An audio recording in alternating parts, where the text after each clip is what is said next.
¿Qué tal? Muy buenas tardes con todos. Bienvenidos a 24 horas. Un comité de expertos y otro evaluador junto al Consejo de la Judicatura serán los encargados de definir los parámetros para la evaluación a la Corte Nacional de Justicia. Así lo detalló hoy la presidenta del Consejo de la Judicatura tras ratificar la resolución de entrar a evaluar a la función judicial.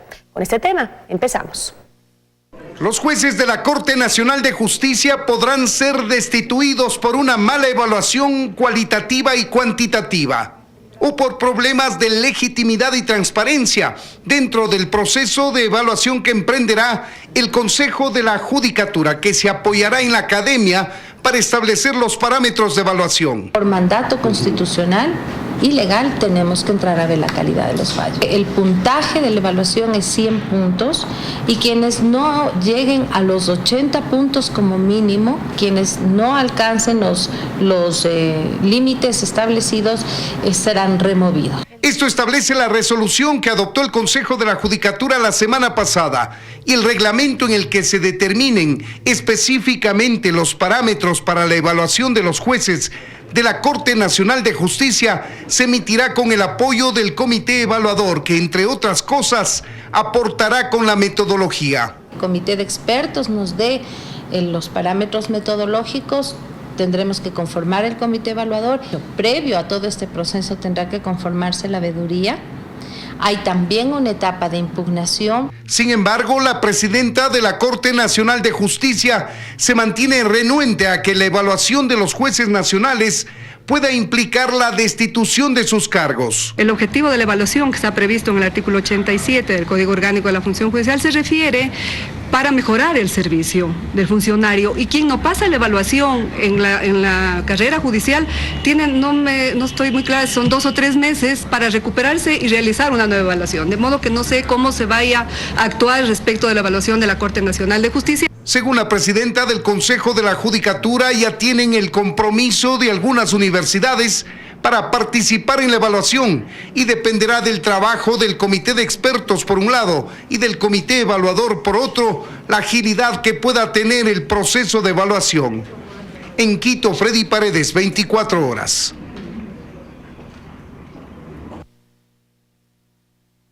El pago de diezmos en el IES llegó con más de $378,000 a las cuentas de Alianza País y de directivos del Seguro Social durante la administración de Richard Espinosa. Sus asesores también fueron beneficiados con depósitos de decenas de miles de dólares.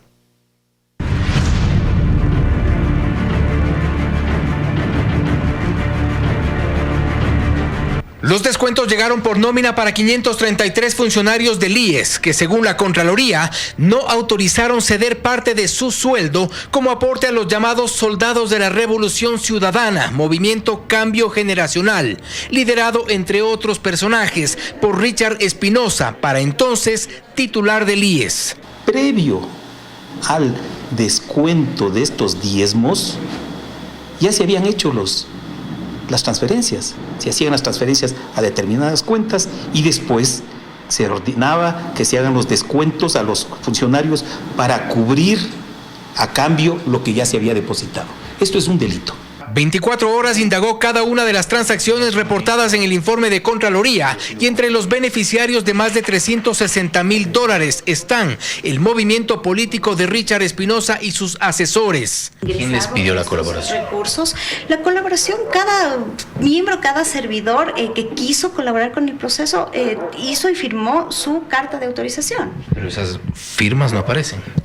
Eso habría que ver. Para el movimiento Alianza País llegaron $135,000. Para Giovanna León, entonces directora del IES, $35,000. Para Freddy Bastidas Rodríguez, quien consta en nómina como chofer, llegaron $13,000. Para José Poveda, asesor de Richard Espinosa, $103,000. Luis Echeverría, administrador del IES, $26,000. Manuel Mariño Tapia, asesor de la presidencia del IES, $47,000. Y para la relacionadora pública María Augusta Calle Gómez, $3,000. La exdirectora del IES, Giovanna León, no niega que hubo los descuentos. No obstante, asegura que el dinero dinero no fue a sus cuentas personales, pero se sabe que sí manejó ese dinero. ¿Usted manejaba los recursos de esa cuenta? Esa cuenta no es una cuenta personal, es lo que yo le Pero puedo manejaba decir. esos recursos. Es una cuenta que tenía establecida la finalidad, no es una cuenta personal, no era una cuenta que tenía mi exclusiva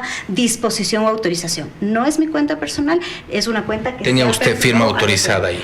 Eso lo vamos a seguir presentando en el informe de descargo. Lo cierto es que en la lista de los beneficiarios vemos el nombre de José Rafael Poveda Reyes. $103,000 salieron de los sueldos de funcionarios del IES a su cuenta personal.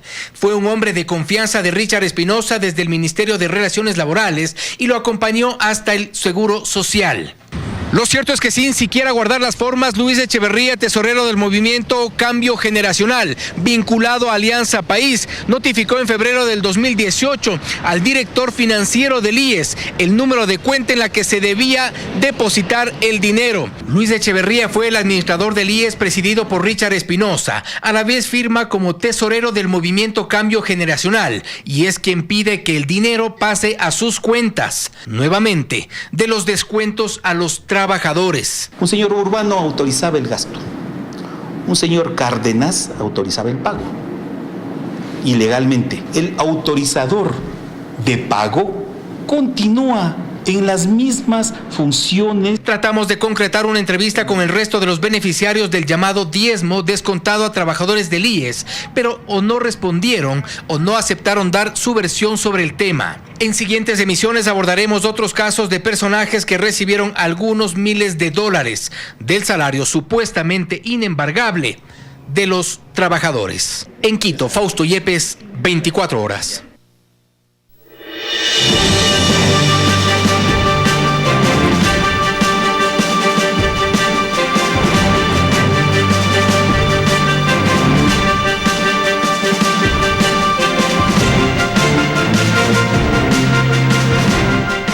Desde hoy vamos a revisar algunos detalles sobre la trayectoria de los aspirantes a fiscal general del Estado en un concurso que ha entrado en fase decisiva.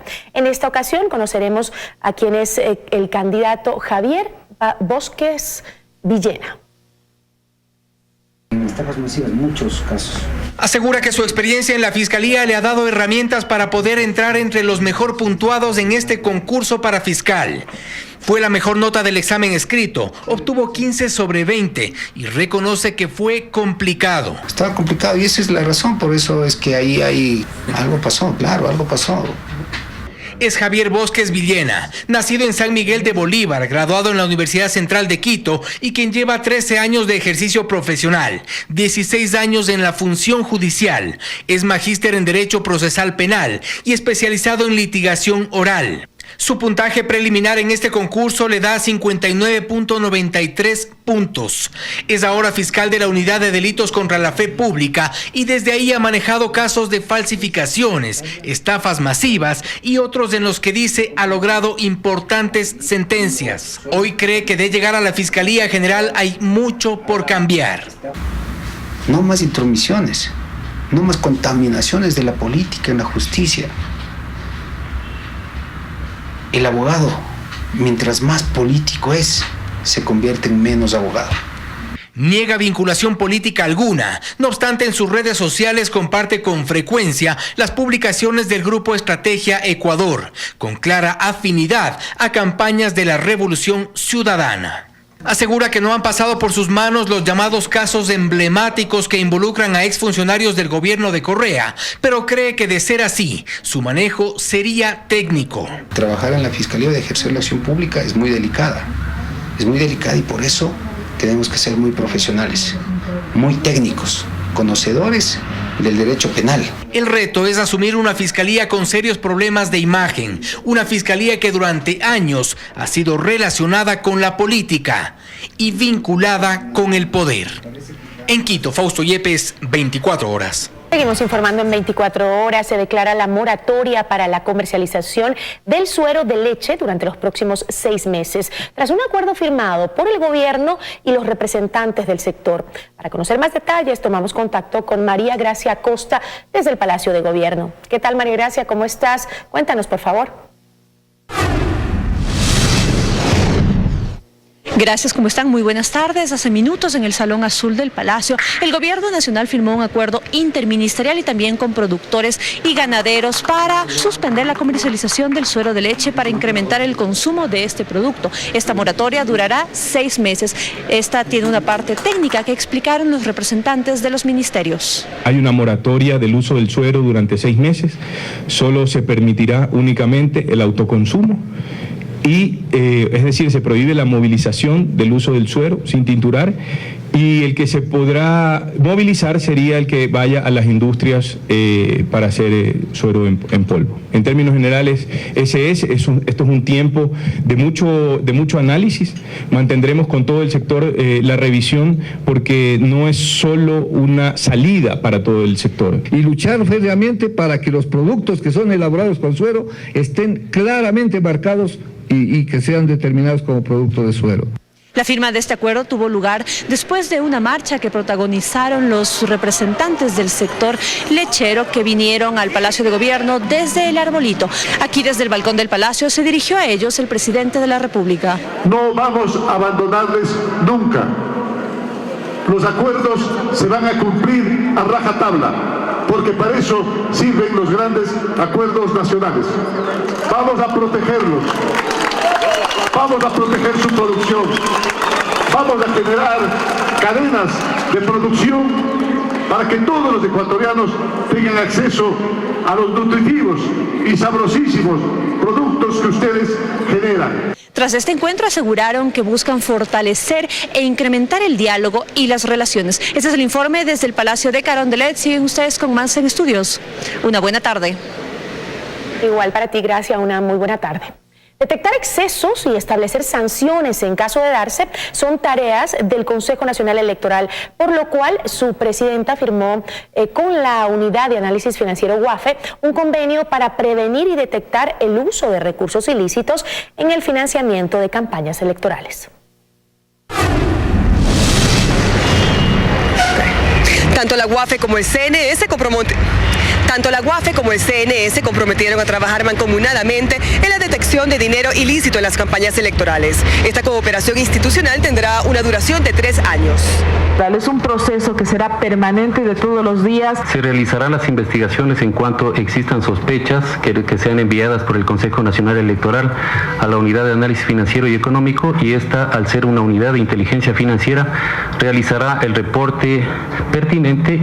El pasado mes, el vocal del CNE, Luis Verde Soto, aseguró que tenía información respecto a que habría dinero del narcotráfico en la campaña, por lo que el CNE presentó ante la Fiscalía un informe sobre este presunto ilícito.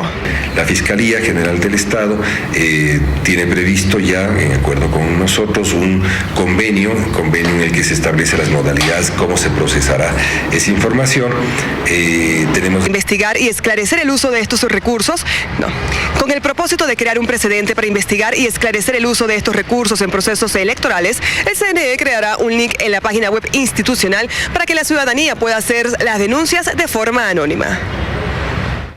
En otro tema, le contamos que la Mesa por la Verdad y la Justicia, creada en el Consejo de la Judicatura Transitorio, entregó el informe final que concluye en que hubo persecución política durante el gobierno de Rafael Correa a indígenas, periodistas y policías. Casos como el 30S, los 10 del Uluncoto, pases policiales, los 21 del Arbolito y otros forman parte de los 295 casos que se analizaron en esta mesa de justicia, que concluyó en que hubo persecución política durante el gobierno de Rafael Correa. Esta persecución fue sistemática. Opinar diferente, ser diferente fue suficiente para ser perseguido. Fue estructurada en la medida en que no fue la acción de una persona en un ministerio. Fue la colaboración de varias instituciones, de varios ministerios y lamentablemente también del sistema de justicia. Sistema de justicia que tildan como lamentable durante la década anterior. Procesos judiciales de principio a fin están plagados de inconstitucionalidades, están plagados de violaciones al debido proceso. Aquí están señalados 495 jueces con jueces y fiscales, 14 miembros de la Corte Nacional de Justicia. Y así lo corroboran los afectados que estuvieron presentes. Nos defendíamos de lo que le acusaban, desvirtuábamos todo y nos terminaban sentenciando por otra cosa. Pedimos que se haga justicia, no solamente a ciertos ciudadanos, sino tiene que ser a todos. Aunque muchos de los asistentes pidieron explicaciones sobre las conclusiones del informe. El presidente de la mesa dijo que se les entregará el informe para que lo analicen y también llegará a manos del Consejo de la Judicatura y de la Asamblea Nacional. En Quito, Andrea Samaniego, 24 horas. Por orden judicial se volverá a colocar los sellos de clausura que el pasado 20 de febrero fueron retirados de la acería china Xinlong. Esto luego de que una acción de protección interpuesta por la compañía fuera denegada. Carlos Acoto informa. La diligencia se instaló cerca de las 9 de la mañana en la unidad judicial Modelo al norte de Guayaquil y en ella estuvieron presentes representantes del Servicio Nacional de Aduanas y de la Procuraduría General del Estado, además de los abogados de la acería china Xinlong. Estos últimos interpusieron una acción de protección en contra de los organismos gubernamentales por presunta violación de derechos. Sin embargo, se ha fallado en contra de la acería, con lo que la medida cautelar dispuesta el pasado 20 de febrero con la que se disponía el retiro de los sellos de clausura quedaría sin efecto. Declaró sin lugar el señor juez la acción de protección y las medidas cautelares que fueron revocadas, quedan insubsistentes. ¿Lo que significa que van a volver a poner los sellos?